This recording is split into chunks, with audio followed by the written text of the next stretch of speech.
मंडल स्तरीय बाल वैज्ञानिक प्रदर्शनी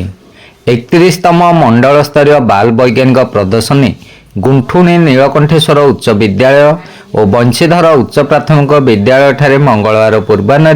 खंडपड़ा गोष्ठी शिक्षा अधिकारी कार्यालय पक्षर अनुष्ठित हो जाइछि।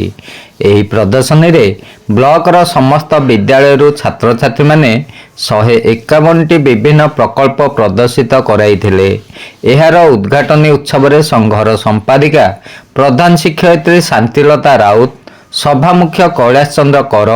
गोष्ठी शिक्षा अधिकारी खंडपड़ा उपस्थित रे मुख्य अतिथि भावे खंडपड़ा विधायक दुष्मत कुमार स्वाई कार्यक्रम को उद्घाटन करथिले। मुख्य अतिथि श्रीजुक्त स्वाई जोगदे विज्ञान क्षेत्र में अग्रसर कराई छात्र छात्री मानक वैज्ञानिक होगा सबु स्तर में प्रोत्साहित करने परामर्श देइथिले। विज्ञान क्षेत्र में उन्नति हेले राज्य अग्रगति करियो बोले मत प्रकाश करथिले। एथिसहित शिक्षक शिक्षयित्री मानक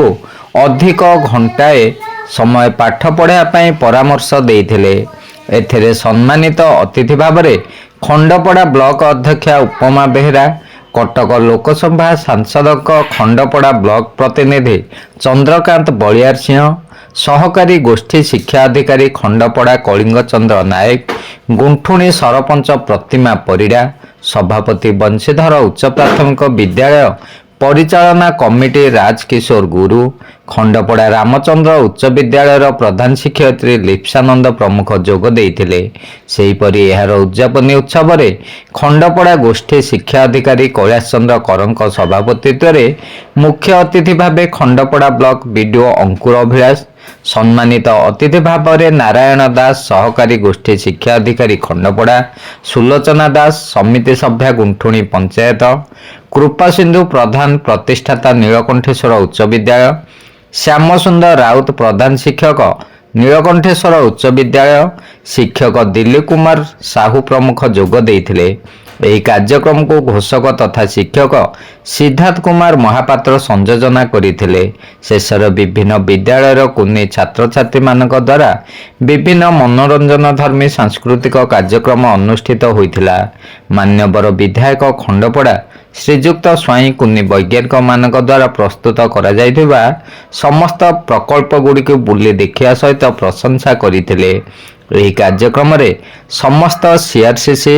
गाइड शिक्षक और विद्यालयर समस्त शिक्षक शिक्षयित्री कर्मचारी सहयोग करथिले। खंडपड़ारू प्रभात पशायत रिपोर्ट। नमस्कार, शुभेच्छा। आज नीलकंठेश्वर आज आम बालवैज्ञानिक 31तम साइंस एंड टेक्नोलॉजी विभाग तरफ स्कूल माध्यम जो कार्यक्रम आज बहुत सुंदर कार्यक्रम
प्रधान शिक्षक नीलकंठेश्वर उच्च विद्यालय गुंठुणी